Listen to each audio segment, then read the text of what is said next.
안녕하세요. 제 이야기를 한번 해보려고 합니다. 남편과 사별한 지도 벌써 반년이 넘어가고 있네요. 마치 남편과 보냈던 모든 시간들이 꿈을 꾼 듯 점점 기억에서 희미해져 가는데 그게 너무 속상하더라고요.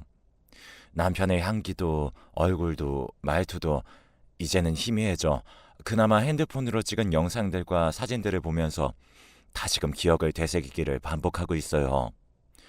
죽을 듯 아픈 힘겨운 시간들을 견디고 나니까 남편이 이렇게 희미해지다니 참 신기한 것 같습니다. 남편은 참 사랑이 그리웠었던 외로운 사람이었어요. 온전한 부모가 있음에도 불구하고 늘 외로운 그늘이 있었던 사람. 그치만 모든 이에게 참 다정하고 친절을 베풀며 성실하게 살았던 사람이죠.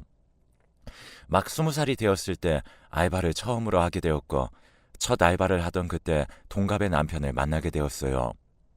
저보다 알바를 시작한 지가 몇 달 앞선 남편이 저를 하나씩 가르쳐 주었고 그렇게 친하게 지내다 연인 사이로 발전하게 되었죠.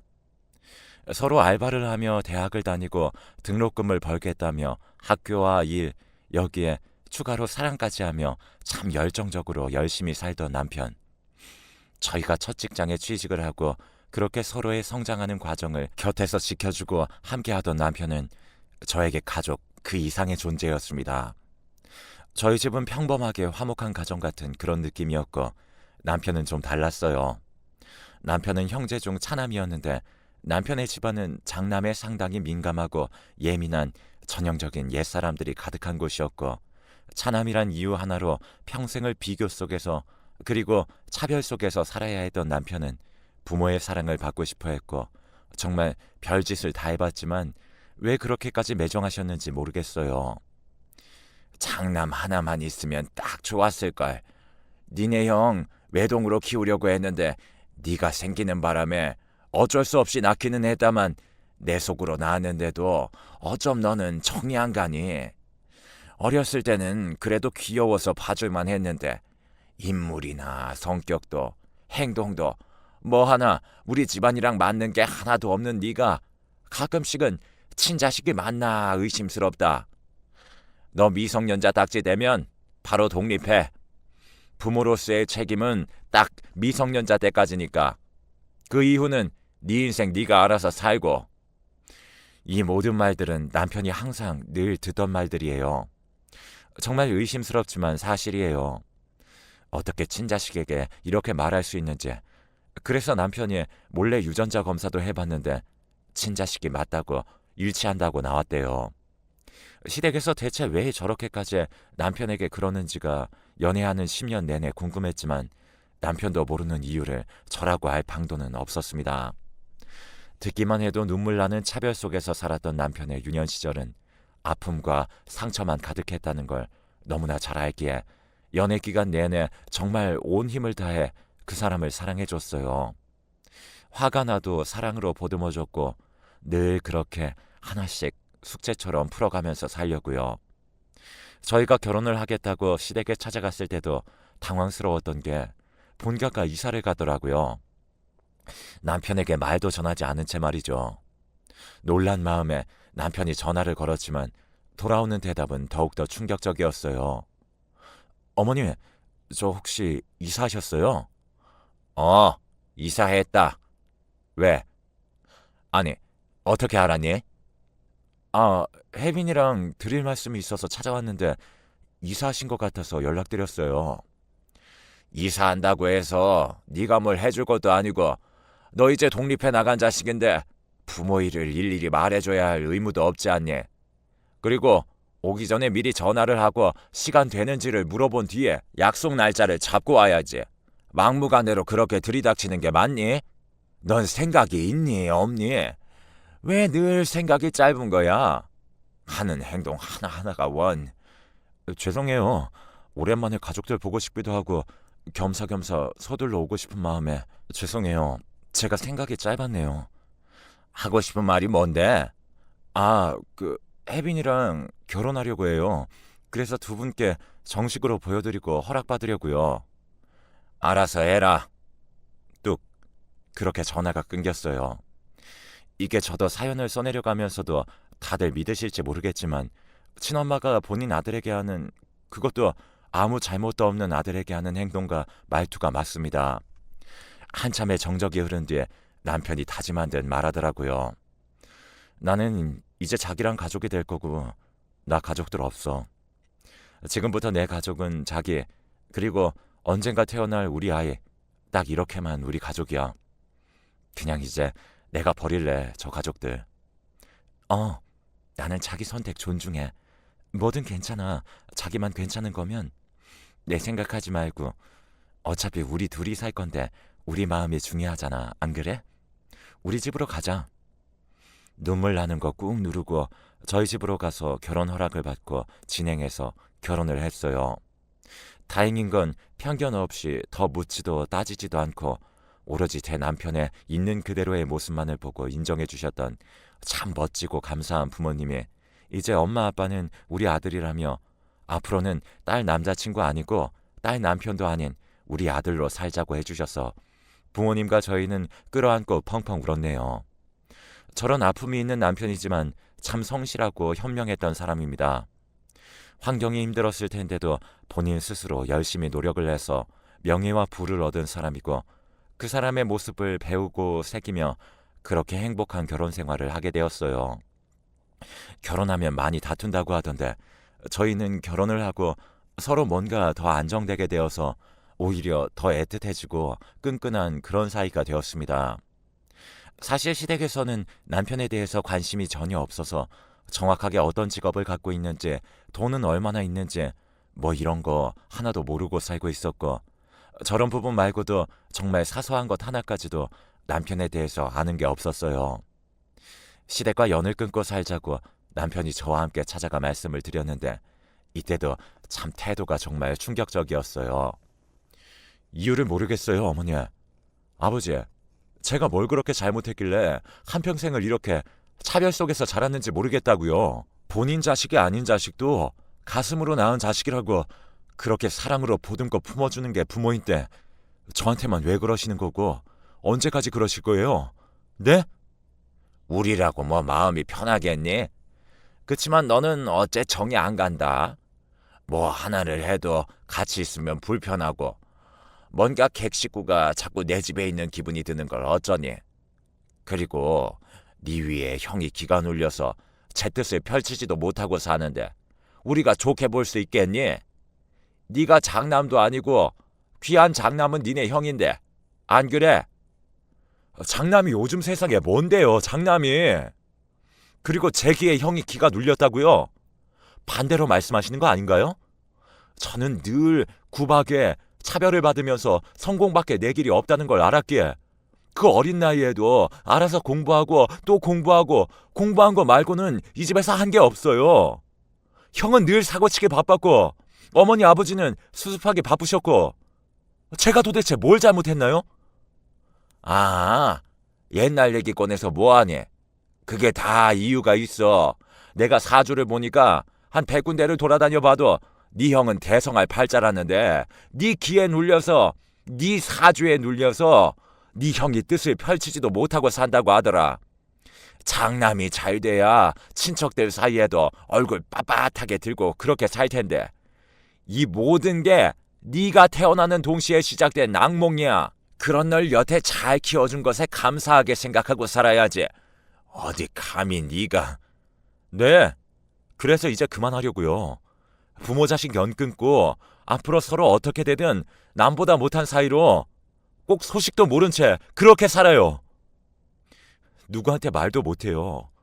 내 친부모한테 평생을 차별 속에서 방관 속에서 살았다고 말하면 누가 믿겠어요? 제가 유전자 검사도 해봤는데 저 친자식 맞더라고요. 차라리 아니길 바랬어요. 두 분이 비정상이라고 생각하고 싶지 않아서. 그런데 이제는 제가 두 분 버리려고요. 두 번 다시 연락하지 마시고 그 어떠한 순간에도 절대 저희는 부모 자식 아닙니다. 결국 키워준 거 보답하지 못할 망정 네가 원하는 게 연 끊는 거니? 애초에 너 같은 건 나치를 말고 지웠어야 하는데 니네 할머니가 애 지우는 거 아니라고 그렇게 뜯어 말렸어. 꼴 좋네, 꼴 좋아. 바라던 바니까 앞으로 재산이고 유산이고 단 한 푼도 바라지 말고 탐내지도 마라. 전부 다 니네 형 거니까. 왜요? 주세요. 쓰레기통에 다 갈기갈기 찢어버릴 테니까. 아, 그간 차별하시느라 수고 참 많으셨고 억지로 키우시느라 참 고생하셨습니다. 두 번 다시는 제 눈앞에 나타나지 마세요. 옆에서 말릴까도 고민했지만 30년 동안 묵었던 모든 감정을 눈물과 온몸을 바들바들 떨면서 말하는 남편의 모습에 차마 멈출 수 없었습니다. 단 하나의 아쉬움도 없이 모든 감정이 표출되기를 바라기만 했네요. 그렇게 시댁과는 연을 완벽하게 끊었고 오히려 저희는 참 잘 살고 있었어요. 결혼이 이렇게 좋은 거였나. 워낙 자상한 사람이고 저밖에 모르는 사람이라서 저희의 결혼 생활은 정말 아이를 낳고 싶다는 생각이 들지도 않을 정도로 행복했었습니다. 하지만 새 생명은 우리에게도 찾아왔습니다. 그것도 쌍둥이로 말이죠. 너무 신기했어요. 남편은 이 아이들을 보면서 내 자식들만큼은 어떻게든 내가 밟아왔던 길을 걷게 하지 않을 거라면서 최선을 다해 키우겠다고 말하며 제 뱃속을 부여잡고 한참을 울었습니다.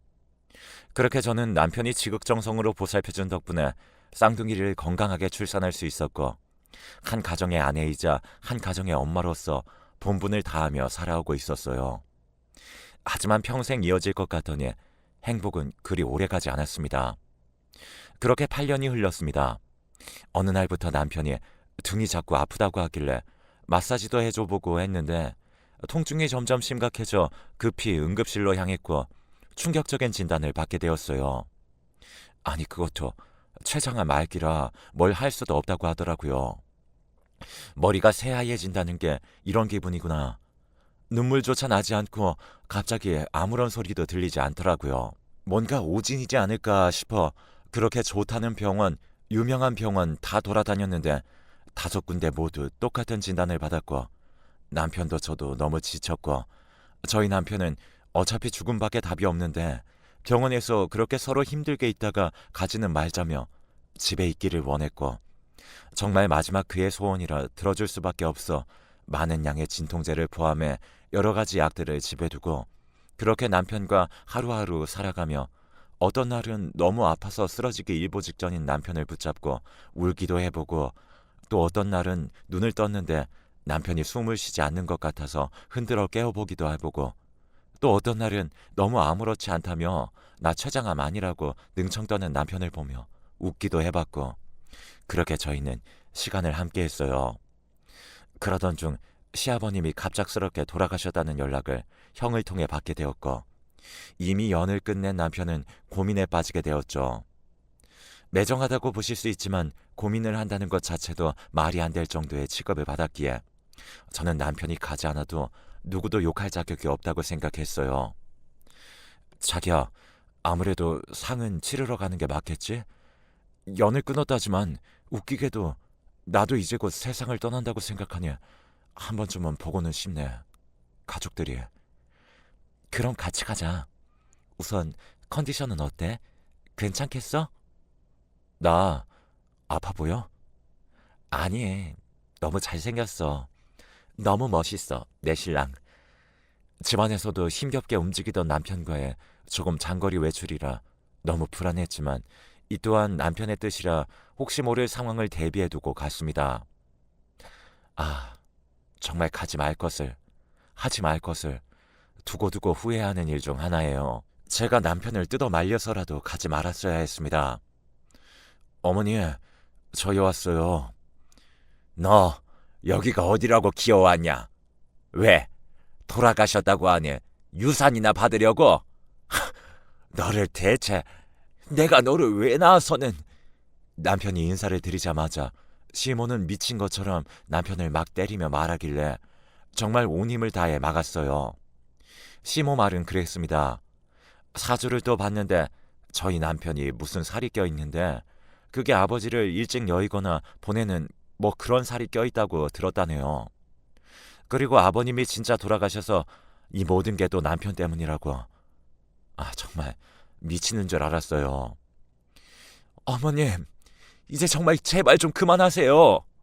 이 사람 췌장암 말기예요. 오늘 갈지 내일 갈지도 모르는 상태라고요. 연도 끊어놓고 그래도 죽기 전에 진짜 이것도 가족이라고 가족들 한번 보고 싶다고 왔는데 정말 왜 이래요? 이 사람이 뭘 그렇게 잘못했어요 대체? 남편 때문에 눈이 돌아서 정말 장례식장에서 미친 사람처럼 악쓰고 울고불고 그대로 남편을 데리고 나가는데 남편의 형이 따라오더군요. 너 무슨 소리야 그게? 너 췌장암 말기야? 맞아? 아, 형. 아니야. 이 사람 말이 헛나왔어. 말기까진 아니야. 괜찮아. 치료하고 있어. 너 바른 대로 말해. 정말 말기 맞아? 가망이 없대? 병원은 어디로 갔어? 죄송한데요. 이 사람 지금 이렇게 무리하면 안 돼서 저희 가볼게요. 모든 사실을 알고 남편의 형이 찾아와서 뒤집어지도록 울고불고 난리도 아니었어요. 내가 미안해. 이게 다 나 때문이야. 너도 마음고생 참 많이 했을 건데 내가 진짜 미안해서 말도 못하겠다. 내가 나쁜 놈이야. 내가 미안해 정말. 근데 이대로 가면 어떡해. 형이 이 나이가 되도록 대체 왜 저러시나 하면서도 한 번을 이기지 못하고 판단했어. 내가 제일 나빴어. 나한테 시간을 줘. 나한테 제발. 형, 나 괜찮아. 다 지난 일이고 이제 죽을 때도 해서 그런가 서운한 것도 뭣도 아무 생각도 없어.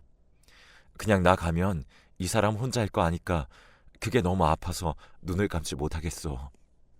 형이 나 떠나도 꼭 나 대신에 이 사람한테 모든 사죄를 대신해줄래? 자주 들여다봐주고 힘들어 보이면 도와주고. 형이 그래줄 수 있을까? 그럼 나 눈 편히 감을 수 있을 것 같은데. 남편과 형은 한참을 끌어안고 오열하고를 반복했고 그 뒤로 형과 저희 부부는 시간을 많이 보냈어요. 정말 거짓말 같게도 남편은 매일 통증으로 힘겨워했는데 형이랑 웃고 떠들고 그렇게 시간을 보내면서 통증도 많이 줄어들고 물론 회복은 아니지만 힘겨워하는 시간이 줄어서 너무 다행이지 싶더라고요. 이렇게만 지낸다면 진짜 오래 곁에 있겠는데 싶어서 저도 조금은 마음이 놓였고요. 여느 때와 다름없이 아침이 왔고 오랜만에 마음 편히 개운하게 잔 듯해서 기분이 좋던 날 아침. 아무리 흔들어 깨워도 남편이 기척이 없었습니다. 분명 잠들기 전만 해도 딱 2달만 더 살다 간다고 그럴 수 있을 것 같다고 내일은 형 오면 맛있는 거 먹자고 약속을 했던 사람. 남편의 상을 치르는 내내 울다 지쳐 기절도 하고 아무런 소리가 들리지도 않을 정도로 정신이 나간 상태인 저를 저희 부모님이 계속 정신 차리게끔 다독이시고 보살펴 봐주시고 그렇게 자리를 지켰어요. 아주버님이 함께 곁을 지켜주셨고 그래도 그 사람이 가기 전에 형과 추억을 남기고 가서 다행이지 싶었어요. 그 와중에 상상도 못했던 시어머님의 등장은 진짜 정신이 하나도 없던 제 정신을 확 차리게 만들어버리더라고요. 아이고, 아이고, 네가 세상에 널 어떻게 키웠는데? 뭐죠? 제가 잘못 들은 걸까요? 갑자기 나타나서는 연기를 하며 서글프게 울던 시어머님의 모습에 정말 저 그리고 아주머님, 저희 부모님 모두가 아무 말도 못하고 한참을 그 모습을 바라보고만 있었어요. 새아가, 네가 상심이 크지?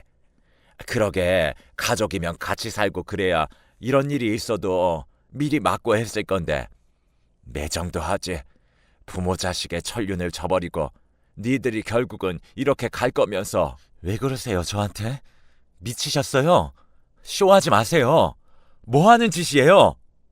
당장 여기서 나가세요. 정말 이제 이해가 되질 않아서 왜 그러시냐고 묻고 또 묻고 한참을 물었지만 쇼는 거기서 끝나지 않더군요. 그때 아주버님이 뭔가 꾹 참고 계시다 폭발하시듯 입을 여셨어요. 엄마! 제발 그만 좀 해, 제발! 엄마 진짜 사람 맞아? 엄마가 진짜 사람이냐고. 그렇게 갑자기 엄마 행세를 한다고 유산이 뭐 엄마한테 와? 진짜 그만 좀 해. 제발! 어떻게 장례식장까지 찾아와서 그럴 수 있어? 뭐? 너 지금 엄마한테 뭐라고 한 거야? 네가 엄마한테 어떻게 그럴 수 있어? 내 배 아파서 낳은 새끼인데 유산을 왜 저게 가져가? 내가 엄마한테 내가 가져야지. 안 그러냐? 안 그래? 대체 무슨 생각을 갖고 살면 내 배 아파 낳은 자식한테 평생 가슴에 대목 받고 장례식장까지 찾아와서 이러실 수가 있어요? 나가세요. 돈이고 뭐고 한 푼도 그쪽한테 갈 유산 없으니까 나가시라고요. 태어나서, 아니 살면서 저희 엄마가 그렇게 소리치는 모습을 처음 봤던 날이에요. 죽어도 못 나간다며 끝까지 버티는 그 사람은 결국 본인 아들의 갑작스러운 죽음 앞에서도 아들이 아닌 그저 유산을 본인이 받아야 한다는 논리로 찾아와서는 쇼를 하시더라고요. 혹시 이 모습을 하늘에서 남편이 보고 있으면 어쩌지? 상처를 또 받았으면 어쩌지? 거기서도 아픈데 더 아파서 어쩌지? 너무 안쓰럽고 지독하게도 싫어서 진짜 땅을 치며 가슴 부여잡고 미친 사람처럼 미친 듯이 울었어요. 그때 아주버님이 남편이 제게 남긴 영상이 있다며 아무래도 지금 이 자리에서 다 같이 보는 게 좋겠다며 영상을 틀어주시더라고요. 영상 속에 남편이 입은 옷을 보니 곁을 떠나기 이틀 전 함께 입었던 마지막 커플 티셔츠를 입고 한껏 힘겨운 미소에 수척해진 얼굴로 남긴 영상을 봤어요. 안녕. 이거 볼 때쯤이면 내가 떠나버려서 너무 놀랐겠다. 그치? 나는 인생을 너무 아프고 외로운 상처투성이로 살았었어. 그러다 20살에 당신 처음 만나고 그리고 지금까지 나는 너무 당신 사랑을 곳곳에 가득 채우며 행복하게 살다 가게 되었어. 솔직히 당신이랑 더 있고 싶은 욕심에 왜 나일까? 죽기 싫다. 무섭다. 막 그런 생각도 했거든. 근데 반대로 생각해보니까 평생 받지도 못했을 사랑을 10여 년간 당신한테 너무 듬뿍 받아서 하늘에서 충분하다고 여기시고 나 데려가려나 보다 싶어. 그만큼 당신은 나한테 참 대단했고 최고의 여자야. 정말 많이 사랑하는 여자야. 이런 말들은 지겹도록 했으니 하지 않을게. 아마 내가 죽으면 우리 어머니가 당신을 괴롭힐 거야. 유산 문제겠지. 내가 죽으면 내 유산이 어느 정도인지 파악을 할 거고 금액을 보면 탐이 나서 미치광이가 될 것 같아. 그래서 형한테 부탁을 해두었고 함께 준비했어. 내 모든 유산의 상속자는 당연히 당신이야. 그 정도면 당신이, 그리고 당신이 만들어준 내 새로운 어머니 아버지도 아이들도 여유있게 돈 걱정 없이 살 거야. 꼭 마음 약해지지 말고 날 위한다면 절대 한 푼도 주면 안 돼. 알겠지? 이렇게 먼저 가서 정말 미안하고 우리 아이들 내가 하늘에서도 꼭 지켜줄 테니까 당신은 아무 걱정 마라. 끝까지 울지 않으려고 했는데 이게 마지막이라고 생각하니 너무 눈물이 나. 제 아내로 와줘서 정말 고맙습니다. 부족한 나와 인생을 함께 해줘서 감사합니다. 영원히 잊지 않을게. 정말 눈물밖에 나질 않던 영상 속에 멈춰진 남편을 만져도 보고 다시 보기도 하고 엉엉 우는 저에게 아주버님은 서류들과 유산 상속 금액 등을 말씀해 주셨죠. 시모가 아주버님에게 주었던 30억 정도의 건물을 남편에게 아주버님이 이미 넘겼고 그걸 남편이 저에게 유산으로 남겼더라고요. 그 외에도 남편이 있던 재산과 함께 말이죠. 너무 놀라서 말이 나오지 않았어요. 시댁의 건물주 집안이라 건물과 땅 이런 게 많다고는 알았지만 흔쾌히 넘겨주신 아주버님도 감사하고 그래도 그 사람이 이것 때문에라도 조금은 편하게 눈 감았겠구나 싶더라고요. 너 이 건물이 왜 얘한테 넘어가 있어? 너 파는 대로 말해, 당장! 엄마, 한평생을 같은 배 속에서 나왔는데 정말 한평생을 상처투성이로 살다가 마지막까지도 저렇게 떠나네요. 제발 마지막 양심이라는 게 있다면 온 힘을 다해서 슬퍼해주고 잘 보내줄 생각을 하면 안 되는 거야? 지금 이 건물 하나가 뭐가 중요해 대체? 우리가 평생을 못 해준 걸 재수 씨가 그동안 다 채워줘서 그나마 사랑이란 게 뭔지는 알고 떠나서 감사한데 엄마는 대체 왜 그래? 왜? 언제까지 그럴 거야? 야, 이 천하의 불효 자식아. 이게 어떤 건데 네 멋대로 넘겨. 내가 이러라고 너한테 명의 넘겨준 줄 알아? 얘가 꼬드겼지. 얘가 이제는 널 꼬드긴 거야. 어? 대화 자체가 불가능했던 시모. 그리고 그런 괴물 같은 모습에 진절머리가 난 아주버님. 엄마, 그냥 여기까지 해, 우리. 저도 더 이상 그 숨막히는 엄마 품에 있고 싶지도 않고 소름 끼쳐서 더 이상 엄마라고 못 부르겠어. 저 아들에서 이제 빼주세요. 혹시라도 저 찾아오시면 엄마가 부동산 건물 매매하실 때 하셨던 모든 불법적인 행위들 증거 모아둔 거 다 넘길 거니까 더 이상 제 눈앞에 나타나지 마시고 나가주세요. 아주버님이 이렇게까지 말씀하실 줄 몰랐기 때문에 정말 저도 충격적이었는데 시몬은 본인이 지독하게 사랑했던 장남도 잃고 건물까지 잃으니 그 정신적 충격이라는 게 이제서야 온 건지 혼절을 했어요. 그런 시모를 보고서도 꿈쩍도 안 하시던 아주버님은 남편을 잘 보내주었고 저도 유산을 상속받고 그냥 며칠 내내 집안에 박혀서 씻지도 않고 먹지도 않고 그렇게 지냈어요. 청소를 하면 남편의 흔적들이 혹여 씻겨질까 무서워서 청소도 하지 않았고 그렇게 그냥 살았어요. 제가 이러고 있을 걸 알던 아주버님은 자주 저를 살펴보러 와주셨고 대화도 많이 나눴습니다. 남편을 왜 도와주지 않고 방관만 했는지가 제일 궁금했는데 도와주려고 하다 어머님께 걸리면 그렇게 무서울 정도로 혼이 났고 그냥 하는 말이 아니라 시모는 정말 제정신이 아니구나 싶었어요. 사주, 무당 이런 거에 환장하던 사람이라서 남편과 아주버님은 붙어 있을수록 아주버님의 좋은 기운을 남편이 빨아들여 망하게 된다는 말을 들은 후부터 그렇게 지독하게 남편을 차별했고 뒤에서는 아주버님을 조종했던 미친 시모였더라고요. 이제는 그 사람이 죽든 살든 뭘 하든 저에게는 소식을 전하지 말아달라고 부탁했습니다. 그냥 남편이, 그렇게 떠나버린 남편이 하늘에서는 모든 이들의 사랑을 듬뿍 받고 통증 없이 웃기만 하는 날들을 보내주길 바래요. 그것보다 저를 더 웃게 만드는 소식은 평생 없을 것 같거든요. 어떤 고통이든 아픔이든 시간이 지나면 희미해지는 건 사실인 것 같습니다. 물론 가슴속에 깊숙이 그 아픔을 박아둔 채 영원히 빼낼 수는 없겠지만 말이죠. 이제는 남편은 떠나가고 없지만 남편이 내게 남긴 제 아이들과 힘을 내서 잘 살아보려고 합니다. 많이 무섭고 외롭고 두렵기도 하지만 어떻게든 이겨내려고요. 저는 누가 뭐라든 대한민국에서 아이 둘을 키우고 있는 엄마니까요. 감사합니다.